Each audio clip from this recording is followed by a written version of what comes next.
Hello everybody and welcome to Nenagh Library for this, our final online book club meeting. Hopefully in September we'll be able to move back into the library and have actual book club meetings here in the library. But we normally break for the summer anyway, so this will be the final one online. And I must say how much I have really enjoyed doing this online, and I hope you have as well. Now, the book we're talking about this month for June was a thriller, a psychological thriller called Now You See Her by Heidi Perks, an English author. There is some confusion because it was also actually republished in 2019 as, I think it was called Her One Mistake. So, Her One Mistake and Now You See Her, both, they're the same book. Let's see how to start this. I should apologise in advance and warn you in advance there will be spoilers. So bear that in mind. It's hard to discuss the book otherwise. It's a psychological thriller. A crime has been committed and yet it's not a crime. It's a family story, family in strife, a family. It's a story about friendship, about two women. It's about what the lengths one will go to, a person will go to escape abuse and to protect their loved ones. And even the lengths a friendship can be pushed. All right, so that's what, there's lots of other things involved, but that's a little bit of some of it.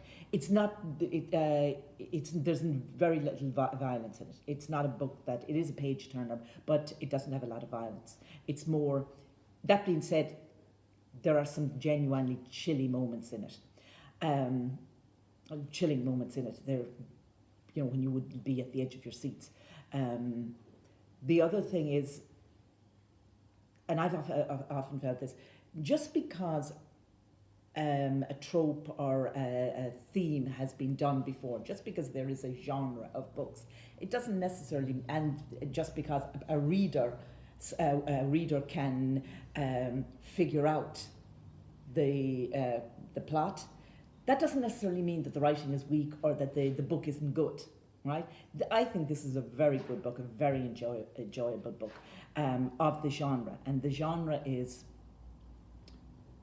a family in crisis, domestic abuse, a missing child. Right? The abuse isn't, it's quite, it's very troubling, but at the same time, it's not physical and it's not sexual or whatever, it's psychological abuse. So it opens with the other thing I should say about the layout of the book as well can be confusing. Some people like this particular layout, others don't. The book alternates between two different timelines, and again, that's something that happens a lot with books these days. Two different timelines and two different narrators, right? I found in this particular one, it switches very quickly between, you know, nearly very, very quickly from between the different narrators, right? The two women, and between the different timelines. So you find yourself going back to the heading, the title of each chapter, and it will say who is speaking, and it will say the timeline. So it might say, and everything is before and after the event. The event, of course, is the disappearance of this child. So Harriet and Charlotte. So it would be, you'd see Harriet now, and then Charlotte previously, right? And you get the idea. But it cuts, particularly when it nearly gets quite confusing when it comes to the police interrogation scenes or whatever. You're going back and forth looking at them. But again, that builds up the sense of urgency or whatever. But anyway, what is the story about? It is a story of two women, Harriet and Charlotte. Both this story is set in England. Very different women, but for some reason they become very close. They become good friends. Charlotte is divorced from her husband Tom of 2 years. She's middle class. She lives in a large sprawling house. She has 3 or 4 children, 4 children I think, and you know, it's a chaotic, happy lifestyle, and she's well liked, she's popular, she's one of the young modern mums that, you know, life revolves around her children, and yet she manages to let the chaos of life with 4 young children she doesn't drown in that chaos. She's popular with the other mums in the area. They gather and they gossip at the school gate, and she's very well liked, very popular. That's Charlotte. Harriet is the total opposite. She lives in miserable existence. She's mouse-like when we first meet her. She's has one child, Alice, 4-year-old Alice. She dotes on the child. She's very protective, extremely protective of Alice. Never lets her out of her sight. She is a complete antithesis of Charlotte. You would wonder how these two women ever get together, how they ever form a friendship. And Charlotte's other friends, the other mums, the rest of the community who are friends with Charlotte, but not Harriet, are bemused by this friendship, this unlikely friendship. They're not hugely keen to include quiet, shy, timid Harriet in their in the community, but that's okay by Harriet. She doesn't want to socialise anyway. And you find out as the story goes on, and it is pointed out even in the police investigation later to Charlotte, that Harriet seems to know a lot about Charlotte and Charlotte's life, but Charlotte doesn't seem to know. It turns out she knows very little about Harriet or Harriet's background. Harriet doesn't give away much. She's very quiet. So that's the two women. Harriet, as I said, has one child, Alice, that she is very protective of. But this particular day, she allows Charlotte to take her child, Alice, to the school fete with Charlotte's own children. Alice is 4 and Charlotte's children are all under the age of 10. They go to the school fete. Harriet has a bookkeeping course that she needs to go to this particular day. So she reluctantly hands her child over. And of course, what happens?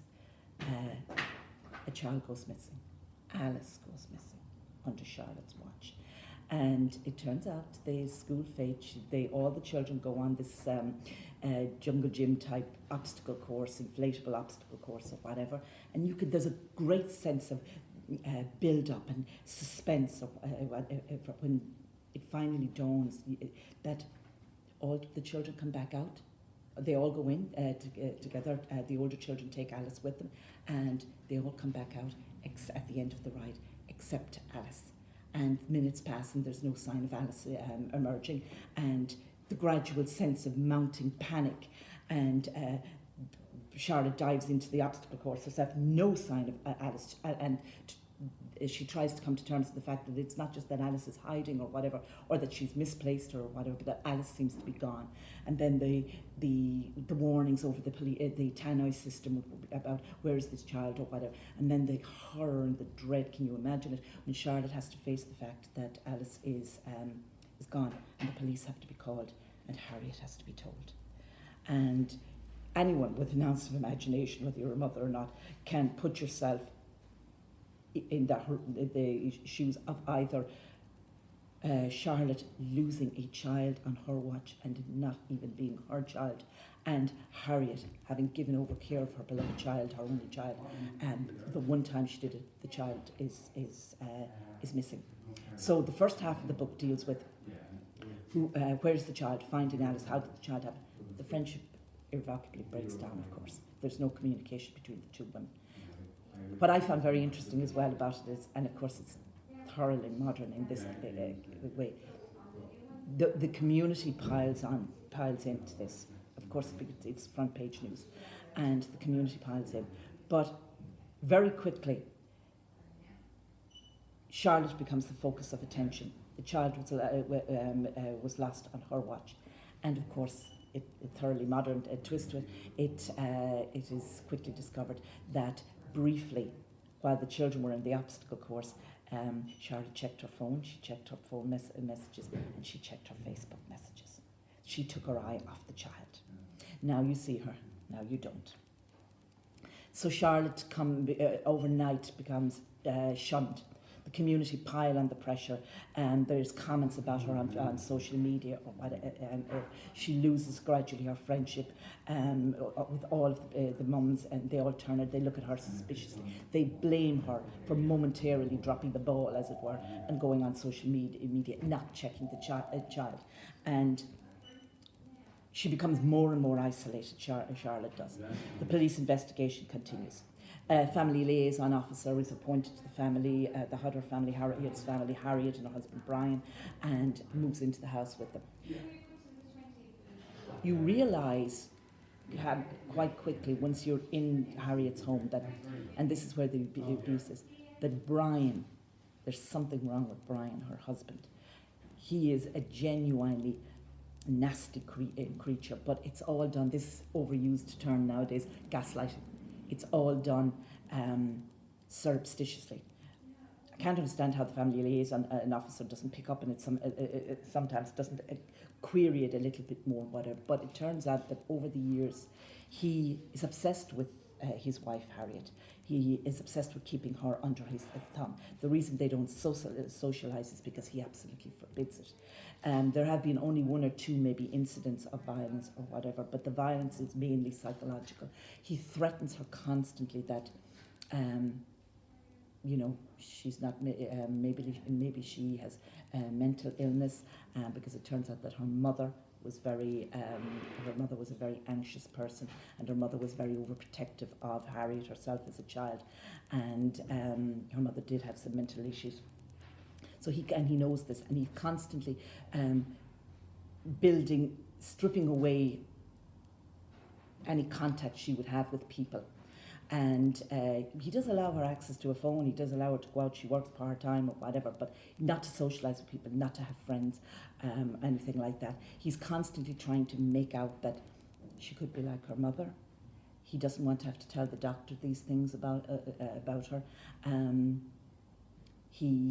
And always the threat that the child Alice could be taken from her, that he might have to take Alice. But actually, when you look at his interactions, Brian's interactions with his own daughter, little 4-year-old Alice, he doesn't know how to behave around her. He has no love for her, and we see this very clearly at the end. He has no love for her. It's an obsessive focus that he has on his wife, and she is desperate to get away from him, right? So those issues suddenly start swirling into the pot.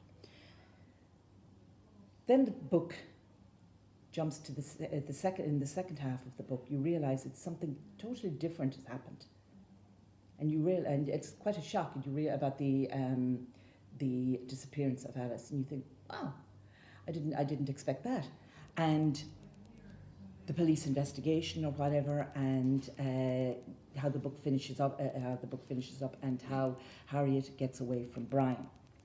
I don't want to say too more because I don't want to give away the story, but it is an excellent book, and I think, as I said, just because books have the same books have been written in the genre before, it doesn't necessarily mean that this is derivative or no, I heard this before, I know this thing. I think it's a really, really good book. It's a really excellent book, and for me, part of what I liked was the two women. You could read their train of thought.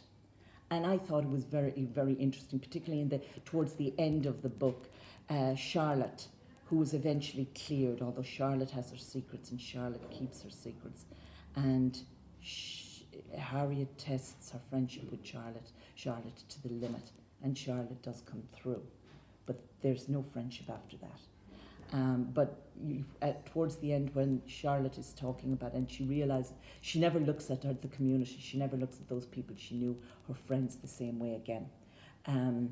Because once they realise that, she wasn't to blame, she said at one stage that she gets the impression that they're forgiving her and now they'd like to move on. But she hasn't. She has a terrible secret at this stage. And she can't move on because she has no one to tell the secret to. Not even her best and closest friend can know what actually happened. But yet she's looking at all these mums, and she's looking at the community that are now embracing her and really would like to move on and leave all that unpleasantness in the past. And she's not willing to do that. And you can understand that when she talks about how she feels, and even she starts to feel a resentment and an anger, growing anger towards Harriet. Because Harriet leaves that place and she moves to another place, it's in England, and she starts a new life. And Charlotte is left where it all happened, and she finds herself wondering, what's Harriet doing now, and has Harriet moved on with her life, and how come she gets to move on with her life, and that Charlotte, can't. She's stuck, she's mired, and even her best friend, who doesn't know the full story or anything near the full story, says, why can't you move on? And So, towards the end of the book, Charlotte decides to go and visit Harriet. She finds out where Harriet is, and she goes to visit Harriet, and the two women talk.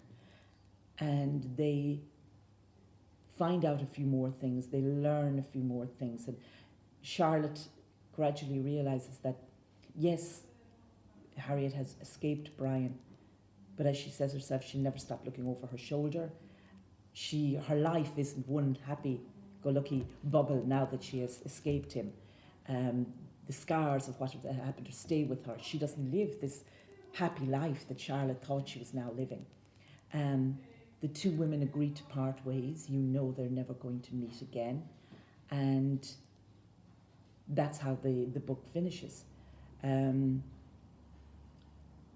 I think for me, the best part of it was hearing the thoughts of both women. I thought it was excellent. I thought it was really, really well done. Even when, at the end, when they're tying up the loose ends, to listen to both women and to hear their point of view, I think it really makes this book. It's well worth reading. It's a lighter read than our last month's book read. Do you know what I mean? Our last month's book. It's lighter in the sense that it's a real kind of, you could call it maybe a summer read. But it's well worth it for that. And I think the good thing about these book clubs is that you get such a variety, that there's so many different brilliant books out there, and we can push the envelope on what we like to read, and maybe what we'll chance reading. So I sincerely hope that anyone who hasn't read this book, Now You See Her by Heidi Perks, do pick it up. It's a good read. It's a page turner, and you won't be sorry. And for everyone else who has read it, may I recommend? Somebody said it came into the library yesterday, and they recommended a book called Betty. Betty, who wrote Betty? I can't remember who wrote Betty. A book called Betty, and they said it was brilliant. So that's another good recommendation for the summer. For those of you who are local, I hope to see you back at our book club in maybe September, October. Okay? Until then, goodbye.